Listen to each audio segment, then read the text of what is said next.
Good afternoon, Mrs. Metin. Thank you very much for being with us here at BBI. With pleasure. With the popularity of internet nowadays, is personal selling still needed? Indeed, definitely. I'm glad you pointed it out.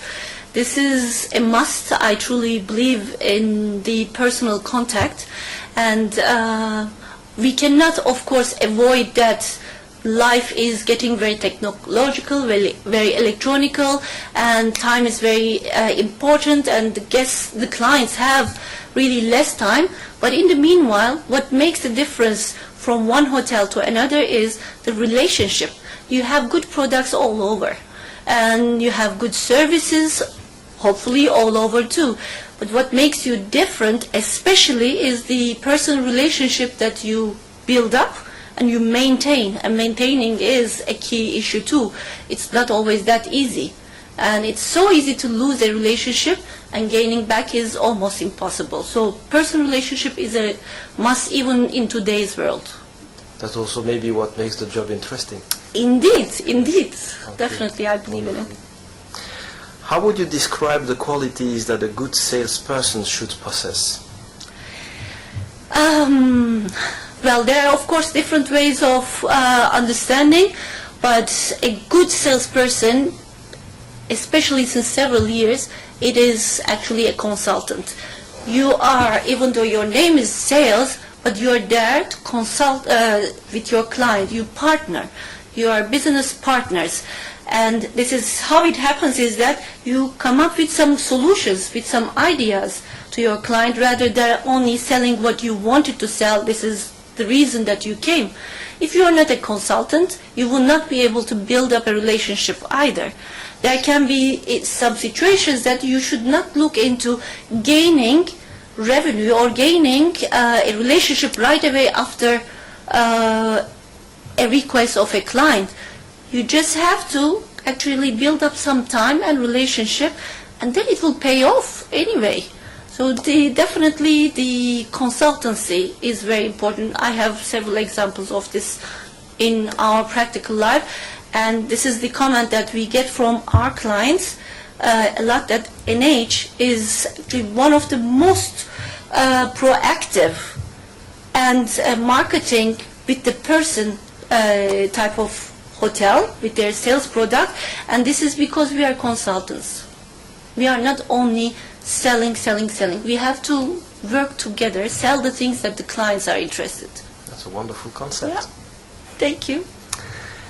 Among clients you meet today, there are roughly 3 types of personalities: introvert, authoritarian, and social. How do you identify such types when you meet your clients? Yeah, that's very interesting, and this is also another fun part of the job. And you cannot necessarily identify exactly that one person is completely introvert or authoritarian. There's always a mix, but there is one that will be standing out, especially in the business of the person. And how you can see is just a little example, actually. If you come to an office of the guest, you have to always be aware and look around. If you see a lot of pictures that are hanging on the wall with the kids' drawings or pictures with the family and so on, and most probably then this person is a very social type of person. So she will be open more to talk and socialize and chit-chat also too. In an introvert person, which has the majority, let's say, of the introvertivity, there it will not be very visible that you will have these kind of pictures, personal items. It will not be exposed so much, not that she wouldn't have it, and the office environment will be very tidy, very organized and structured. And then for authoritarian, actually authoritarian you will be seeing already from the handshake, from the way he or she walks or dresses, very distinguished and strong, and trying to see you, measure you, how you are going to approach, kind of testing you. You would see this in the introvert, that the first approach is expected from the salesperson. It's the same from authoritarian, but authoritarian is only testing you. Afterwards, he wants to get the lead anyway. So from the handshake, the firm handshake, the soft handshake, the pictures around in the office environment, you can have some little tips actually to recognize a bit. So you became very observant. You have to be very observant. Close to psychology, in fact. Little bit, as much as you can, but you have to arrange the tone of your voice. If the person is introvert, and I am, for example, a very enthusiastic person, it is good to see that, but still, I should arrange my tone of voice. I shouldn't be too loud and extremely excited, but I should be more talking calm and comforting my guests to feel more comfortable with me in the environment and asking open questions. So depending on that, then you handle each situation. And this is big pleasure, of course. This will be my last question. You mentioned building up on relationships. Do you organize public relation events to maintain those relationships with your clients?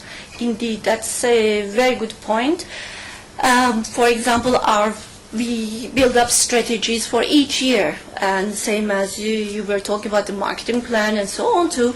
And our strategy for this year is acquisition, of course, but the other one is retention. So maintaining the business we have. And nowadays, everyone, including we, are trying to steal business from the other ones and making ourselves more recognizable.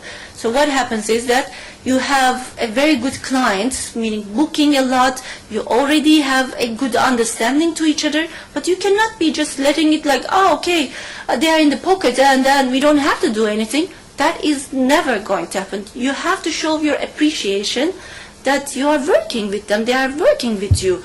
And that is how we organize workshops. And we are just creative in our own way. In the hotel, our chef is organizing a pasta workshop interactively with the assistants who are making bookings in a certain account. And then involving these bookers also in this activity. So you build up even deeper relationship.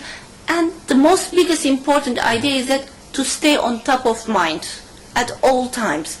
So for the existing clients and also for the new ones, you have to stay on top of mind, and we have many different ways, marketing activities that we are doing, small version to big mass version in that sense. Well, Mrs. Metin, thank you very much. Thank you very much, Mr. Hurley.